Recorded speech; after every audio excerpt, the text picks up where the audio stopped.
ഈ പ്രദേശത്തൊക്കെ പാതിരിക്കാൻ അവർ 6-7 പേരുണ്ടായിരുന്നു. എനിക്ക് ജന്മം തന്ന പിതാവാണ്. അച്ഛനെ രക്ഷപ്പെടുത്തുക എന്നുള്ളതാണ്. ചോര ഇങ്ങനെ ഒലിപ്പിച്ച് കണ്ണിൽ കൂടെ ഇങ്ങനെ ഒഴുകുകയാണ്. പോയി കഴിയുമ്പോഴത്തേക്ക് ഇവര് അയക്കൽ മുക്കിനോ അല്ലെ വഴിയമ്പലത്തിൽ അയക്കുമ്പോഴത്തേക്ക് വടിവാളുമായിട്ട് ഇവിടെ ഇതിനകത്ത് ഉറച്ചു നടക്കും. ഉണ്ടായി ഞങ്ങളുടെ കുടുംബത്തിനുണ്ടായ തീരാനഷ്ടങ്ങളാണ്. അത് ദൈവം കൊണ്ടുപോകുന്നതല്ല, ക്രൂരമായി ആക്രമിക്കപ്പെട്ട് നശിച്ചു പോയ കുടുംബമാണ്. നമ്മൾ ഇല്ലായ്മയിൽ ജീവിച്ചിട്ടും അംഗബലം കുറവായിട്ട് ആക്രമിക്കുന്ന സ്വഭാവം മറ്റൊരിടത്തൊന്നും പോയി കണ്ടിട്ടില്ല. പക്ഷേ ഈ അടിയൊന്നും എൻ്റെ ഇതിനകത്ത് വരുന്നില്ല. അടി കിട്ടിയതായിട്ട് പോലും എനിക്ക് ഓർമ്മയില്ല. എൻ്റെ മനസ്സ് കിടക്കുന്ന മൊത്തം അച്ഛൻ. ഞാൻ ഇതുവരെ ഒരു തുള്ളി രക്തം അച്ഛൻ്റെ രീതിയിലൂടെ പൊടി നമ്മൾ കണ്ടിട്ടില്ല. അപ്പോൾ കണ്ണും മുഖവും മൂക്കും വായു എല്ലാം കൂടെ നിറഞ്ഞ് ചൊര വരുന്ന രംഗമാണ്. അപ്പോൾ എനിക്ക് കിട്ടിയ അടി അത്ര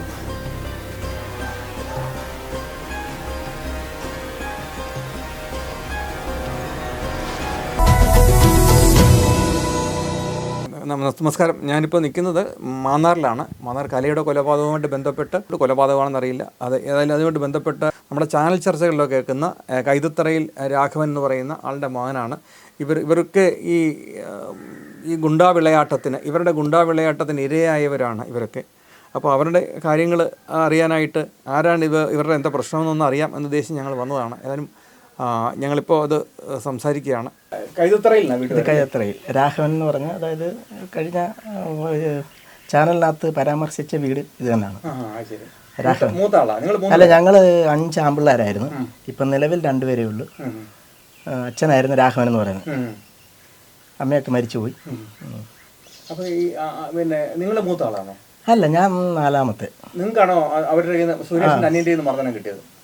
സുരേഷിൻ്റെ അനിയൻ്റെ മർദ്ദനം കിട്ടിയെന്ന് പറഞ്ഞാൽ സുരേഷിൻ്റെ അനിയൻ്റെ അല്ല, സുരേഷ് അന്നത്തെ കാലഘട്ടത്തിലുണ്ടായിരുന്നു. 1984 ആണെന്ന് തോന്നുന്നു.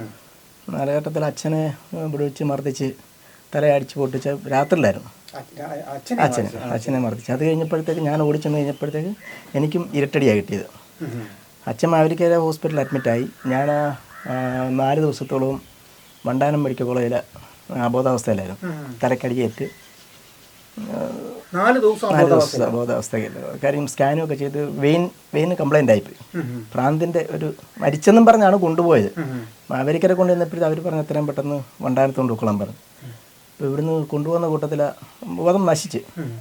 അപ്പം കവലയിലെങ്ങാണ്ടായപ്പോഴത്തേക്ക് കൂട്ടത്തിൽ വരുന്നവർക്കെല്ലാം ഒരു ചെറിയ സംശയം തോന്നി, ആൾ മരിച്ചോ അതുപോലായി. ബോഡിയൊക്കെ തണുത്ത് മരവിച്ചെന്നാണ് പറയുന്നത്. നമുക്കത് കൃത്യമായിട്ട് അറിയത്തില്ല. പിന്നെ ഹരിപ്പാട്ട് കൊണ്ടുവന്ന് കഴിഞ്ഞപ്പോഴത്തേക്ക് ഞാൻ ഛർദ്ദിച്ചെന്ന് പറഞ്ഞു. അവർ പറഞ്ഞു എത്രയും പെട്ടെന്ന് കൊണ്ടുവെക്കാൻ പറഞ്ഞു. അങ്ങനെ വണ്ടാനത്ത് കൊണ്ടുപോയി. ഒരു 3 ദിവസത്തോളം ബോധവെട്ടുമില്ലായിരുന്നു. അത് കഴിഞ്ഞപ്പോഴത്തേക്ക് ഞാൻ ഡിസ്ചാർജ് ആയി വന്ന് അച്ഛൻ പിന്നെ കണ്ടൊരു 10-24 ദിവസത്തോളം മാവേലിക്കര ഹോസ്പിറ്റലിലാണ്. തലയടിച്ച് ഇങ്ങനെ അന്ന് കമ്പി പഠിക്കാൻ അടിച്ചത്. വർഷങ്ങൾ ഇരുട്ടത്തായിരുന്നു വീട്. ഇരുട്ടത്തെന്ന് പറഞ്ഞാൽ അച്ഛൻ വന്ന് പണിയും കഴിഞ്ഞ് വരുന്ന സന്ധ്യയ്ക്ക് വരുന്നത്. അച്ഛൻ ഈ മരം കയറ്റ തൊഴിലാളിയാണ്. പിന്നെ വിറക് ഇറാനൊക്കെ പോകും. നമ്മൾ പട്ടികാതി വിഭാഗത്തിൽപ്പെട്ട ഞങ്ങൾ. അപ്പം രാത്രി വന്ന സമയത്താണ്, ഞാനപ്പോൾ കോളേജിലാന്ന് തോന്നുന്നു, പമ്പ കോളേജിൽ പഠിക്കുന്ന സമയം, പന്തളം കോളേജിൽ പ്രീ ഡിഗ്രിക്ക് പഠിക്കുന്ന സമയം. അപ്പോൾ വരുന്നത് കണ്ട് അടിച്ചു. ഞാൻ ഓടിച്ചെന്ന് ഇവിടുന്ന് അങ്ങോട്ട് ചെന്ന് കഴിഞ്ഞപ്പോഴാണ് കിണറിൻ്റെ അവിടെ നിന്ന് ആരോ, അന്ന് കാശാങ്കമ്പ ഈ സൈഡ് വലത് വശത്തൊന്നും അടിക്കാനില്ല, ഈ അടിക്കുക. പക്ഷെ നമ്മളതൊന്നും അറിയുന്നില്ല. അച്ഛന് രക്തത്തെ കുളിച്ച് കിടക്കുന്നുണ്ടുകൊണ്ട് ഇവിടുന്ന് ആൾക്കാരെല്ലാം ഓടിക്കൂടി. ഞാൻ പിന്നെ അച്ഛനെ താങ്ങി പിടിച്ച് കിഴക്കെ കല്ലിങ്ങിൻ്റെ അവിടെ കൊണ്ടിരുത്തി. ഇവിടുന്ന് പിന്നെ എങ്ങനെയോ ഞാൻ തന്നെ ഓടുന്നത് കാറ് പിടിച്ചാണ് ഞങ്ങൾ മാവേലിക്കര കൊണ്ടുവന്നത്. പക്ഷെ ഞാൻ മാവേലിക്കര ചെല്ലുമ്പോഴത്തേക്കും ഞാൻ അബോധാവസ്ഥയിലായി അച്ഛനെ കൊണ്ട് പോകുമ്പോൾ. പിന്നെ എനിക്ക് ചോരയില്ല, അടി അകത്താ വെയിൻ്റെ. അത് പറഞ്ഞത് ന്യൂറോ വാർഡിൽ 1-2 ആഴ്ചയോളം ന്യൂറോ വാർഡിൽ അഡ്മിറ്റ് ആയിരുന്നു.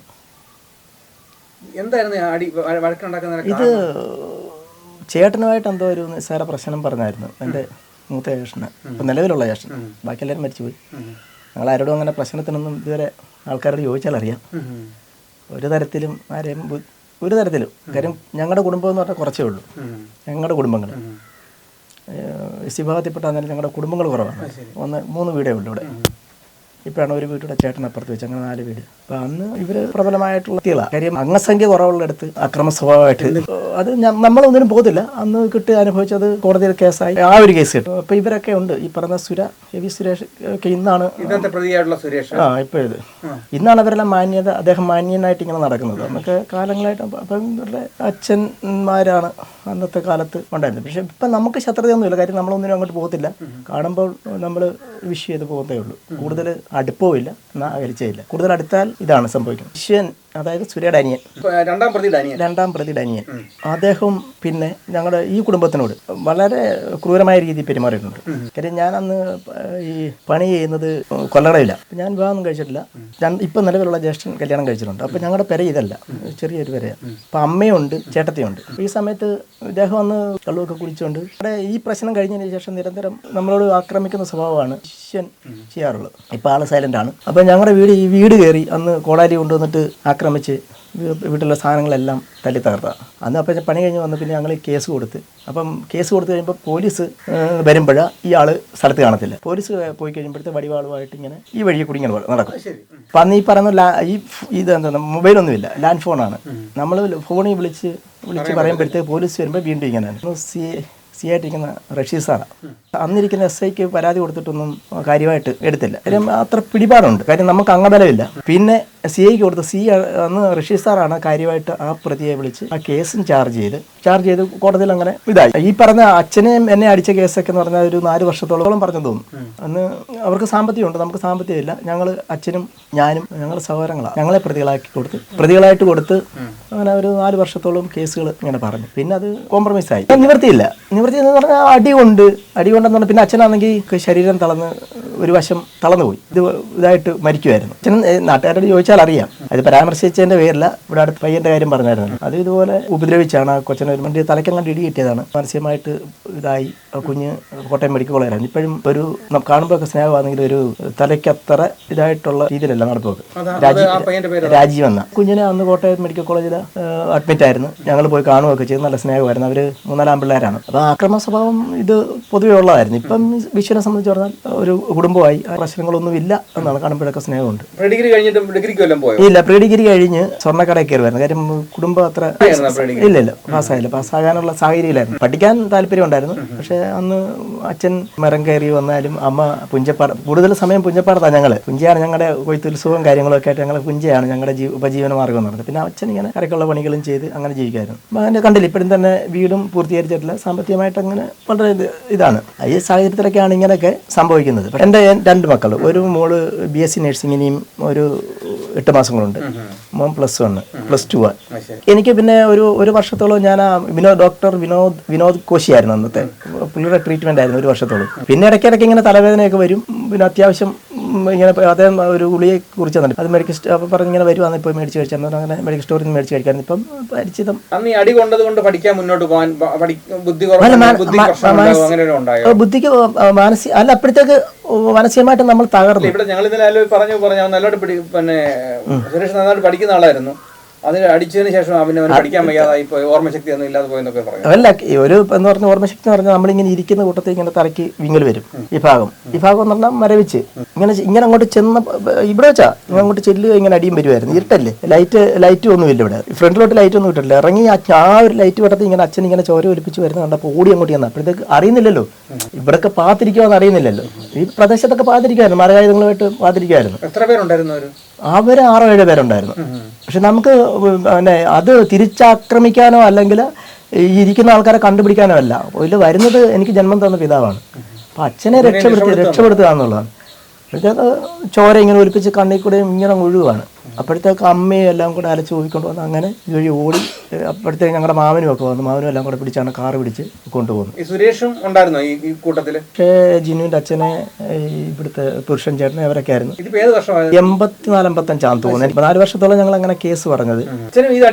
അച്ഛൻ അടികൊണ്ട് പിന്നെ ജോലി ചെയ്യാൻ വയ്യാതായി. ബ്രെയിനില്ലേ പറ്റിയേക്കുന്നത്. ഇങ്ങനെ സ്റ്റിച്ചായിരുന്നു. ഇങ്ങനെ അടിച്ച് ഇങ്ങനെ പൊട്ടിയായിരുന്നു ഇവിടം വരെ. അടിച്ച് പിന്നെ അത് കുറേ നാൾ കഴിഞ്ഞപ്പോഴത്തേക്ക് ജോലിയും ചെയ്യാതെ പിന്നെ സ്റ്റോക്ക് വന്നിട്ട് കുറേ നാൾ കിടന്ന് അങ്ങനെ ഈ ക്രൂരതയൊക്കെ ചെയ്യുമ്പോൾ നിങ്ങൾ ഇനി അല്ല, പിന്നെ മുന്നോട്ട് പോകേണ്ടത് അല്ല, ക്രൂരതയല്ല. നമ്മളിപ്പോ നമുക്ക് ആൾബലമില്ല, സാമ്പത്തിക ബലമില്ല, സ്വാധീനമില്ല, മനസ്സിലായില്ലേ? അടി കിട്ടുവാന്ന് അവിടെ കിടന്ന് മേടിക്കാന്നേ ഉള്ളൂ. അപ്പൊ പരമാവധി നമ്മളോട് നമ്മൾ ഇവരോട് ഏതെങ്കിലും തരത്തിലാണെങ്കിലും നമ്മൾ ആ ഒരു അങ്ങനെ ഭയപ്പെടുന്നുണ്ട്. അങ്ങനെ ഏതെങ്കിലും ഒരു കാര്യത്തിൽ ചെന്ന് വിട്ട് കഴിഞ്ഞാൽ നമ്മളെ കുഞ്ഞുങ്ങളെ വളർത്തണം. അപ്പൊ നമ്മളങ്ങനെ പോകാറില്ല. ഇപ്പൊ എന്തെങ്കിലും തരത്തിൽ ആക്രമിച്ച് കഴിഞ്ഞപ്പോൾ രാത്രി ഞാൻ പണി കഴിഞ്ഞ് വരുമ്പോൾ ആക്രമിച്ച് കഴിഞ്ഞാൽ എൻ്റെ കുഞ്ഞുങ്ങൾക്കും ഭാര്യയ്ക്കും ഇല്ലാതെ പോകുന്നത്. പരമാവധി നമ്മൾ എല്ലാം ഒതുക്കും. അന്ന് കേസ് നടത്തി നഷ്ടപരിഹാരം വല്ലതും തന്നോ? ഒന്നുമില്ലായിരുന്നു.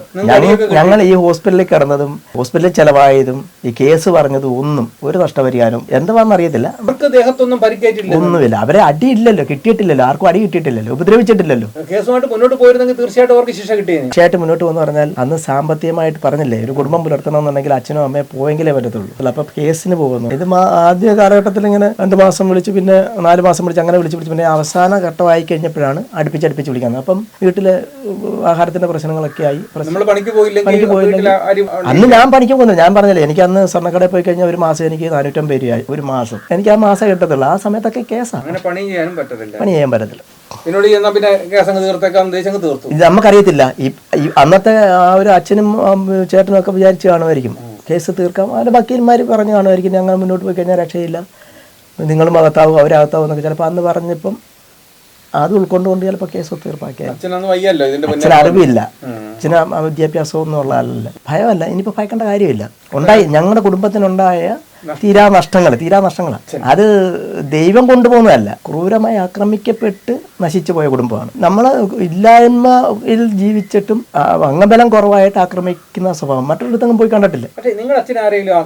ഈ നാട്ടിൽ ഒരു മനുഷ്യൻ പറയത്തില്ല, ഈ ലോകത്ത് ഒരു മനുഷ്യൻ പറയത്തില്ല. അച്ഛനെ കണ്ടു കഴിഞ്ഞാൽ പോലും ഒരു മനുഷ്യൻ തല്ലാനോ അല്ല, എപ്പോഴും ചിരിയാ. ഈ പ്രദേശത്തെല്ലാം തെങ്ങ് കയറാൻ പോകുന്ന ആളാണ്. ഒരു മനുഷ്യൻ പറയട്ടെ, ആ ഛത്രേ രാഘവൻ എന്ന് പറയുന്ന വ്യക്തി ഏതെങ്കിലും മനുഷ്യനോട് അപമര്യാദയായിട്ട് പെരുമാറോ സംസാരിക്കുകയോ ചെയ്തിട്ടുണ്ടെങ്കിൽ ഒരു വ്യക്തിയെ കൊണ്ട് പറയിപ്പിക്കും. ആ പാവത്തിനെ അങ്ങനെ ആക്രമിച്ച അതാണ്. അങ്ങനെ ഒരു അടി സംഭവിച്ചില്ലായിരുന്നെങ്കിൽ ഒരു 10 വർഷം കൂടെ ജീവിച്ചിരുന്നേ. തീരാ നഷ്ടമല്ലേ അത്. ഡെയിലി പണിക്കൂടെ പറഞ്ഞാൽ പിന്നെ ഒരു 1.5-2 വർഷത്തോളം ബെഡായില്ല. ഈ രാജീവ് എന്ന് പറഞ്ഞത് പയ്യൻ, അവരാണ് 3 മക്കളെന്ന് പറഞ്ഞത്. അവരും 3 മക്കളും. അതിന് മൂത്ത ആളിനാണ് ഇത് പറ്റുന്നത്. രാജീവ്, രതീഷ്, രൂപേഷ്, അവർ 3 ആൺപിള്ളേരാണ്. അച്ഛൻ രാമേന്ദ്രൻ. അന്ന് കൊച്ചു കുഞ്ഞുങ്ങളല്ലേ, കുഞ്ഞെന്ന് പറഞ്ഞാൽ എത്രല്ല 10 അങ്ങോട്ട് പഠിക്കുന്ന സമയമാണെന്ന് തോന്നുന്നു. അന്ന് ഇതുപോലെ ആക്രമിച്ച് മെഡിക്കൽ കോളേജിൽ സുരേഷിന്റെ അനിയനായിരുന്നു അന്ന് പ്രതിയായിട്ട് വന്നത്. അത് കേസും വഴക്കും ഒക്കെ അവിടെ കണ്ടായിരുന്നു. അതെന്ന് തോന്നുന്നു, അതിനെക്കുറിച്ച് നമുക്ക് കൃത്യമായിട്ട് അറിയത്തില്ല. ഇതുവരെ ഒന്നും ശിക്ഷിക്കപ്പെട്ടിട്ടില്ല. ഇതുവരെ ഉണ്ടായ ഈ ആക്രമണങ്ങളിലൊന്നും ഇവരാരും ശിക്ഷിക്കപ്പെട്ടിട്ടില്ല. നാട്ടിൽ എല്ലാവർക്കും പേടിയുള്ള ഒരു ഗ്രൂപ്പാണ് ഇവര്. എല്ലാവരും ഒന്നുമില്ല സാറേ, ഇതിനകത്ത് 1-2 പേരുണ്ട്. ഇത് പറഞ്ഞില്ലേ, നല്ലപോലെ തലമണ്ട വർക്ക് ചെയ്യുന്ന ആൾക്കാർ ഇതിന്റെ പിന്നിലുണ്ട്. ഇവരൊക്കെ മാന്യന്മാരാ, സമൂഹത്തിൽ മാന്യന്മാരാ. തലമണ്ട വർക്ക് ചെയ്യുക, അവര് പുറത്ത് നിൽക്കുകയും ചെയ്യും. ഒരാൾ ഇറങ്ങാൻ തീരുമാനിച്ചാൽ, ഒരാൾ ഇറങ്ങുന്നുണ്ടെന്ന് വെച്ചോ, ആ ആളിനെ തന്നെ വീണ്ടും ബലിയാടാക്കിക്കൊണ്ടിരിക്കും. ഇവർ പുറത്തുനിന്ന് കളിക്കുകയും ചെയ്യും. ആക്രമിക്കാൻ പോകുന്നതും ഇയാള് ഉള്ള കേസിലെല്ലാം ചെന്ന് പെടുന്നത് ഇവരൊക്കെ തന്നെ. ബുദ്ധിയുള്ളവർ പുറത്ത് നിന്ന് കളിക്കും. അതിപ്പോഴും നിലവിൽ നടന്നുകൊണ്ടിരിക്കുന്ന രീതിയാണ്, പുറത്ത് നിന്ന് കളിക്കും. അതൊക്കെ ഒരുമാതിരി സമൂഹത്തിൽ അറിയാം, ഒരുമാതിരിപ്പെട്ടവർക്ക്. പക്ഷെ എന്തിനു ഭയപ്പെടേണ്ട കാര്യമുണ്ട്? ജീവിച്ചാൽ ഒരിക്കൽ മരിക്കണം. ഈ സത്യങ്ങൾ എത്ര കാലം മൂടപ്പെടും? നിങ്ങളുടെ അച്ഛനെ അടിക്കുന്നതിന് കാരണം നിങ്ങളുടെ മൂത്ത ബ്രദറുമായിട്ടുള്ള പ്രശ്നം കൊണ്ടാണോ? അങ്ങനെ മൂത്ത ബ്രദറല്ല, 2ാമത്തെ ബ്രദർ. പുള്ളി ആയിട്ട് അന്ന് ഇവർ തമ്മിൽ എന്തോ നേരത്തെ മേലെ ഉണ്ട്. നേരത്തെ മേലെ എന്ന് പറഞ്ഞാൽ ചെറിയ പ്രശ്നങ്ങൾ നേരത്തെ മേലെ ഉണ്ട്. അന്ന് എന്തോ ഒരു ചെറിയ ആരാണ്ടുമായിട്ട് ചീത്തവിളി നടന്നതിന് ശേഷമാണ് ഇത് സംഭവിക്കുന്നത്. ചേട്ടച്ചാരുമായിട്ട് എന്തോ ഒരു ചീത്തവിളി നടന്ന അതിന്റെ വൈരാഗ്യമാണ്. ചേട്ടച്ചാരെ തേടി വന്നതായിരിക്കും ഇവിടെ. അപ്പൊ ചേട്ടച്ചാരെ കിട്ടാത്തോണ്ടായിരിക്കും. ഇല്ല, അങ്ങനല്ല. അത് ഞാൻ ഒരിക്കലും പറയത്തില്ല. കാര്യം ചേട്ടച്ചാരെ ചെയ്യണമെന്ന് ചേട്ടച്ചാര എപ്പോഴും റോഡിൽ പോകുന്നത്. എന്റെ അച്ഛൻ പോകുന്നതല്ല, യാദൃശ്യമായിട്ടേ പോകുന്നത്. അച്ഛനെ ഇവിടെ വന്നതിന് ശേഷമാണ് ഇവർ ആക്രമിക്കുക. എന്നെ ഇവിടെ വെച്ച് ആക്രമിക്കും. ഞാൻ റോഡിൽ പോകുന്നത്. നിങ്ങൾക്ക് ശരിയായിട്ടും അറിയത്തില്ല ഇത് എന്തിനായി അടിച്ചത്? ഒരു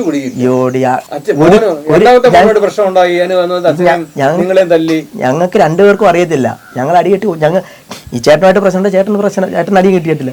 നിരപരാധിയായിട്ടുള്ള ഞങ്ങളെന്ന് പറഞ്ഞ ദിവസം ഈ ശാസ്താവിന്റെ അമ്പലത്തിൽ പോകുന്നു. ദീപാരാധന കഴിഞ്ഞ വരത്തുള്ളൂ. അവിടുത്തെ ഒരു ഭക്തനാ ആയിരുന്നു. ആ സമയം ദിവാരാനൊക്കെ കഴിഞ്ഞ് വരുന്ന സമയത്താണ് അച്ഛൻ വൈകുന്നേരം വരുന്നു. അപ്പോഴാണ് അടി കാണുന്നില്ല, ഇരുട്ടത്ത് അടി. അവിടെ അലർച്ച കേട്ട് അച്ഛനെ തപ്പിപ്പിടിച്ച് അവിടെ നിലവിളിച്ച് ഒറ്റ അടിക്ക് അയ്യോന്നേ പറഞ്ഞുള്ളൂ, അയ്യോന്നേ വെച്ചുള്ളൂ. അപ്പോഴത്തെ അച്ഛന്റെ ബോധം മാറിഞ്ഞു, പൊട്ടി ഇങ്ങനെ ചോര ഒലിക്കുന്നു. ഇവിടുന്ന് അങ്ങോട്ട് നോക്കി കഴിഞ്ഞപ്പോഴത്തേക്ക് അച്ഛൻ അന്നേ ചോര ഒലിപ്പിച്ചിരിക്കുന്നു. ഞാൻ അമ്മയെ വിളിച്ചു, അമ്മ അമ്മയെ പിന്നെ ആകത്തില്ല, ഓടി അങ്ങോട്ട് നിന്ന് അച്ഛനെ പിടിക്കാൻ അങ്ങോട്ട് ഇപ്പോഴത്തേക്ക് നമ്മളെ അടിച്ച്. പക്ഷേ ഈ അടിയൊന്നും എൻ്റെ ഇതിനകത്ത് വരുന്നില്ല, അടി കിട്ടിയതായിട്ട് പോലും എനിക്ക് ഓർമ്മയില്ല. എൻ്റെ മനസ്സ് കിടക്കുന്ന മൊത്തം അച്ഛനാണ്. കാര്യം ഇതുവരെ ഒരു തുള്ളി രക്തം അച്ഛൻ്റെ ഇരുത്തോടെ പൊടി നമ്മൾ കണ്ടിട്ടില്ല. അപ്പൊ കണ്ണും മുഖവും മൂക്കും വായും എല്ലാം കൂടെ നിറഞ്ഞ് ചൊര വരുന്ന രംഗം. അപ്പൊ എനിക്ക് കിട്ടിയ അടി അത്ര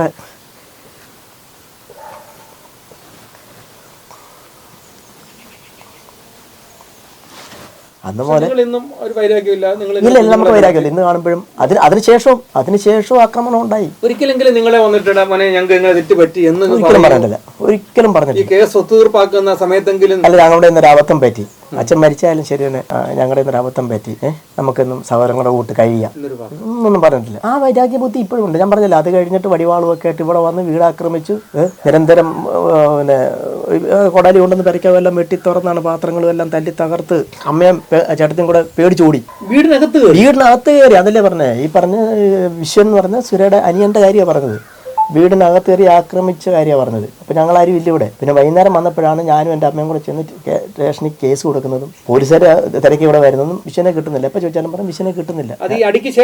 അത് ഇതെല്ലാം കഴിഞ്ഞ രണ്ടാമത്തെ ആക്രമണമാണ് ഈ പറഞ്ഞത്, ആദ്യത്തെ അല്ല, രണ്ടാമത്തെ ആക്രമണമാണ്. അത് വടിവാളുമൊക്കെ ആയിട്ട് ഇങ്ങനെ നടന്ന. പക്ഷേ ഇപ്പം വിശ്വം നമ്മളോടൊന്നുമില്ല, കാണുമ്പോൾ സ്നേഹമുണ്ട്. വേറെ ഒരു പ്രശ്നത്തിന് അതിനുശേഷം ഋഷി സാർ അന്ന് വിളിച്ച് ചോദ്യം ചെയ്ത് പറഞ്ഞ് വിട്ടതിന് ശേഷം പിന്നെ ഇന്ന് വരെ നമ്മുടെ കുടുംബമായിട്ട് യാതൊരു പ്രശ്നങ്ങളും ഉണ്ടായിട്ടില്ല. ഇനി എന്താ പേടിക്കാൻ? ഭയമില്ലല്ലോ, കാര്യം ലോകം മൊത്തം അറിഞ്ഞില്ലേ. ഞാൻ ഭയപ്പെട്ട് ഇതിനകത്തിരുന്ന കാര്യമുണ്ട്. രണ്ടാമത് വീട്ടിലാരും ഇല്ല, സ്ത്രീകൾ മാത്രമുള്ള സമയത്തുള്ള ആക്രമണത്തിന്റെ കാര്യം പറഞ്ഞത്. അന്നിരുന്ന പോലീസ് എസ് ഐയോടൊക്കെ പറഞ്ഞിട്ട് എസ് ഐ ഒന്നും മജുവൊന്നും ചെയ്തില്ല. എസ് ഐ വന്നില്ല, പോലീസുകാർ വന്നു. എസ് ഐ അത്ര കാര്യമായിട്ട് കേസ് എസ് ഐ വരും, പോലീസുകാരുമായിട്ട് വരും. ആ സമയത്ത് പ്രതി ഇവിടെ ഇല്ല. പോയി കഴിയുമ്പോഴത്തേക്ക് ഇവര് അയക്കര മുക്കിനോ അല്ല വഴിയമ്പലത്തിലായി കഴിയുമ്പോഴത്തെ വടിവാളുമായിട്ട് ഇവിടെ ഇതിനകത്ത് ഉറച്ചു നടക്കും. അപ്പൊ നമ്മൾ ഇതുവഴി ഗ്രാമലല്ലേ ഇതിനകത്ത് കുടിക്കുന്ന വടിവാൾ വലിച്ചു നടക്കും. അപ്പൊ നമ്മൾ ഭയന്നിരിക്കുമോ, ഇറങ്ങി ചെന്നാൽ കിട്ടും. പിന്നെ അങ്ങോട്ട് പോയി കഴിയുമ്പോൾ നമ്മൾ വീണ്ടും ചെല്ലും, വീണ്ടും അവർ വരും. ഇതന്നെ അവസ്ഥ. പിന്നെ അത് കഴിഞ്ഞിട്ടാണ് പിന്നെ റഷീദ് സാറിന് ഞങ്ങൾ പരാതി കൊടുക്കുന്നതും റഷീദ് സാർ നേരിട്ട് വന്ന് ആളിനെ പോക്കുന്നതും. അതിനേക്കാളും ഭീകരമായിരുന്നു. വേറെ ഒത്തിരി ദുരിതങ്ങൾ അനുഭവിച്ച സാറേ കുടുംബം, ഒത്തിരി ദുരിതങ്ങൾ. തൊട്ടടുത്തൊക്കെ ഇരുന്നോണ്ട് ഇങ്ങനെ നമ്മളന്ന് അങ്ങോട്ട് ഒരു ഈർക്കിൽനാമ്പ് പോലും എടുത്ത് തള്ളാനൊന്നും ഇതുങ്ങളെ എടുത്ത് പോയിട്ടില്ല. ചീത്ത വിളിക്കാനോ അല്ലെങ്കിൽ അസഭ്യം ഒരു വഴക്കിന് പോലും. നമ്മൾ വലിയൊരു കുടുംബത്തിൽ ഇത്രയും ആൾക്കാരുണ്ട്. സാർ ചോദിച്ചു നോക്കുക, ഏതെങ്കിലും കുടുംബമായിട്ട് അസ്വസ്ഥതയോ അല്ലെങ്കിൽ അങ്ങനെയുള്ള അസഭ്യ വർത്താനോ കുടുംബത്തിനില്ല. എൻ്റെ ചേട്ടനുമായിട്ടുള്ള ഒരു ചെറിയ പ്രശ്നത്തിന്റെ പേരിലാണ് അത് നിരന്തരം ഇങ്ങനെ വന്ന് കുറെ കാലം വരെ ഉണ്ടായിരുന്നു. എൻ്റെ വിവാഹശേഷം പിന്നെ അത് ഉണ്ടായിട്ടില്ല. മൂത്ത ജ്യേഷ്ഠനല്ല, ഞങ്ങൾ 5 പേരില്ല. ഒരാള് ചെറുപ്പത്തിൽ ഒരു 10-26 വയസ്സായപ്പം ഈ പോളിയോ ആയിരുന്നു, ശരീരം മൊത്തം തളർന്നു കിടന്ന, തല മാത്രം പൊങ്ങും, ആഹാരം കഴിക്കും, മലമൂത്ര വിസർജനം നടത്തും, അത്രേ ഉള്ളായിരുന്നു. പിന്നെ അങ്ങനെ മരിച്ചു. പിന്നെ അത് കഴിഞ്ഞ് മരിക്കുന്നത് അച്ഛനാണ്. അത് കഴിഞ്ഞ് പിന്നെ അമ്മ ക്യാൻസർ വന്ന് മരിച്ചു. അത് കഴിഞ്ഞ് എൻ്റെ നേരെയുള്ള അനിയൻ ക്യാൻസർ ആയിരുന്നു. ആ ആള് മരിച്ചതിന്റെ 87ാമത്തെ ദിവസം മൂത്ത ജ്യേഷ്ഠൻ അറ്റാക്ക് വന്ന് മരിച്ചു. അങ്ങനെ അത് അച്ഛന് മാത്രമേ നിരന്തരം വരുന്നുണ്ട് ഇപ്പോഴും. അതൊക്കെ പിന്നെ ദൈവവിധിയെന്ന് നമ്മൾ പറയും.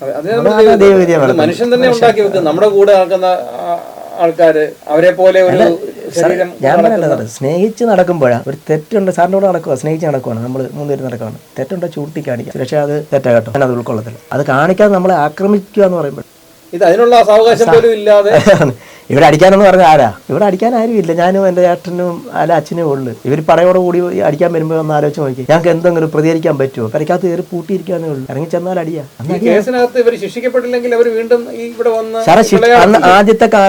കേസ് കെട്ടിനകത്ത് ഇവർ ശിക്ഷിക്കപ്പെട്ടിരുന്നെങ്കിൽ രണ്ടാമത് ഞങ്ങളുടെ നേരെ ആക്രമണം വരത്തില്ലായിരുന്നു. രണ്ടാമത്തെ പ്രാവശ്യം ഞങ്ങളുടെ നേരെ ആക്രമണം വരത്തില്ലായിരുന്നു. അതിനും ശിക്ഷിക്കപ്പെട്ടില്ല. അത് കഴിഞ്ഞാൽ രാജീവിനൊക്കെ വരുന്നത്. രാജീവിനും കിട്ടിയത് അതിന് ശേഷമാണ്.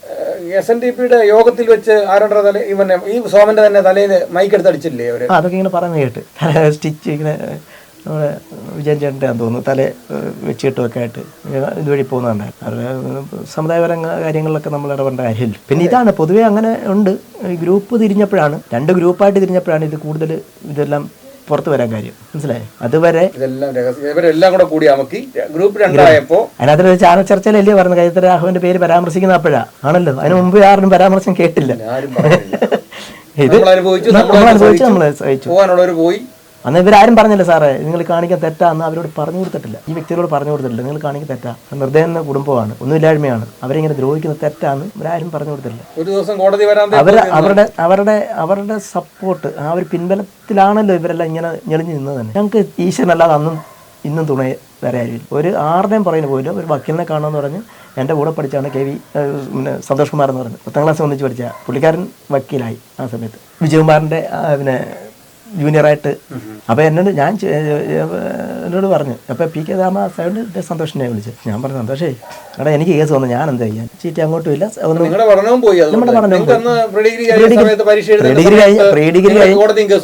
ഡിഗ്രി കഴിഞ്ഞാൽ IT വരെ എന്തെങ്കിലും പോയി ഒരു തൊഴിൽ സമ്പാദിക്കാമായിരുന്നു. കേസിൻ്റെ പറയുന്നായിരുന്നു അന്നും കുറേ നാൾ നടന്നു. പിന്നെ അതിനുശേഷം നമ്മൾ പറഞ്ഞില്ലേ, നമ്മൾ കൂടുതൽ കാണുമ്പോൾ ഉള്ള ഒരു സ്നേഹം, ഈ സോമൻ ചേട്ടൻ പറഞ്ഞ പോലെ കാണുമ്പോൾ ഉള്ള സ്നേഹമുള്ളൂ. പിന്നെ ഇപ്പം അനിലിൻ്റെ കൂടെ പണിക്കുമെന്ന് പറഞ്ഞാൽ ഞാൻ അയാളുടെ തൊഴിലാളിയാണ്, പണി ചെയ്യുമ്പോൾ എനിക്ക് വൈകുന്നേരം കാശ് തരും, അവിടെ തന്നില്ലെങ്കിൽ ഇവിടെ വാതൊക്കെ കൊണ്ട് തരും, അല്ലെ പറഞ്ഞ അമ്മയുടെ കൊടുത്തിട്ടുണ്ടെന്ന് പറഞ്ഞാൽ അവിടെ പോയി മേടിക്കും. അതിനപ്പുറം ഇങ്ങനെയൊക്കെ ഉള്ളൊരു മനസ്സുണ്ടെന്നുള്ളത് ചിന്തിക്കാൻ പോലും പറ്റാത്ത കാര്യം. ഇതാണ് ഇവിടെ നടക്കുന്നത്. ശരിയായിട്ടും നമ്മൾ കേൾക്കുമ്പോൾ ഭയപ്പെട്ടു പോകും. കീരിക്കാടൻ്റെ കഥകളൊക്കെ നമ്മൾ സിനിമയിലേ കണ്ടിട്ടുള്ളൂ, അതിനെക്കാട്ടിൽ ഭീകരമാണ്. ഇവിടുത്തെ ഈ റോഡിലൂടെ കത്തി ആദ്യത്തെ ആക്രമണത്തിന് ശേഷം രണ്ടാമത് കേസ് കൊടുത്തതിൻ്റെ പേരിൽ ഇതുവഴി പോലീസ് പോയി കഴിയുമ്പോൾ, അന്വേഷണത്തിൽ വരുന്ന പോലീസ് പോയി കഴിയുമ്പോൾ വടിവാൾ നിലത്ത് വെച്ച് ഇതൊരു നടന്ന് പോവുക, വീട് കയറിയിട്ട് അടുക്കളയെല്ലാം പാത്രങ്ങളെല്ലാം തല്ലിപ്പൊട്ടിച്ച് അവരെല്ലാം ആക്രമിക്കുക. ഇങ്ങനെ ഈ ഭീതിയുടെ ഒരു നിഴലിലായിരുന്നു ഇവരെല്ലാം നിന്നുകൊണ്ടിരുന്നത്. ഓരോ കേസുകൾ വരുമ്പോഴും അതെല്ലാം ഒത്തുതീർപ്പാക്കുകയും സാധാരണ കൂലിപ്പണിക്കാരായ ഇവർക്കൊന്നും ആ കേസുമായിട്ട് മുന്നോട്ട് പോയി കഴിഞ്ഞാൽ അവരുടെ കുടുംബം പട്ടിണിയാകും എന്നുള്ളതുകൊണ്ട് അവരാരും അതിൻ്റെ പിന്നാലെ പോകാതെ പിന്നെ കേസ് അവസാനിപ്പിച്ച് അവർ പിന്നെ പണിക്ക് പോയി ജീവിക്കാൻ തീരുമാനിച്ചു. അങ്ങനെ ഓരോ കേസുകളും ഒത്തുതീർപ്പാക്കിയും പറഞ്ഞു തീർത്തും അവർ ഇങ്ങനെ പൊക്കൊണ്ടേയിരുന്നു. അതുകൊണ്ട് തന്നെയാണ് ഈ കലയുടെ കൊലപാതകവും അതേപോലെ തന്നെ ഇദ്ദേഹത്തിനുള്ള മർദ്ദനവും അതിനുശേഷം വേറൊരു പയ്യനെ, ചെറിയ പയ്യൻ്റെ തലയടിച്ച് ആ പയ്യനെ സ്വന്തം സ്വബുദ്ധി നഷ്ടപ്പെടുത്തുന്ന രീതിയിലേക്ക് ആക്കുകയൊക്കെ ചെയ്തതൊക്കെ ഈ ഓരോ കേസിലും രക്ഷപ്പെടുന്നതിൻ്റെ ഫലമായിട്ടുണ്ടാകുന്നതാണ്. ഈ കേസിലെങ്കിലും നീതിയും അല്ലെങ്കിൽ സത്യം തെളിയട്ടെ, അവർ കുറ്റവാളികളാണെങ്കിൽ തീർച്ചയായിട്ടും അവർ ശിക്ഷിക്കപ്പെട്ടെ എന്ന് മാത്രമാണ് പറയാനുള്ളത്. നന്ദി, നമസ്കാരം.